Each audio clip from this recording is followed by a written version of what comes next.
రామచంద్రాపురం మండలం మహిళా సమాఖ్య నందు శనివారం మహిళా రైతులతో సమావేశం ఏర్పాటు చేసి రామచంద్రాపురం మండలం నందు ప్రభుత్వ సహకారంతో ఎఫ్పిఓ ఏర్పాటు కోసం అవగాహన కార్యక్రమం నిర్వహించారు.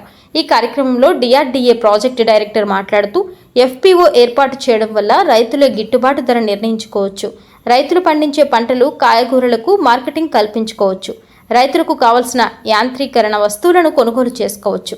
రైతులకు కావలసిన సాంకేతిక పరిజ్ఞానంతో కూడిన శిక్షణలు పొంది తక్కువ పెట్టుబడితో అధిక ఆదాయం వచ్చే పంటలను సాగు చేసి అధిక దిగుబడులు గణనీయంగా పెరుగుతోంది.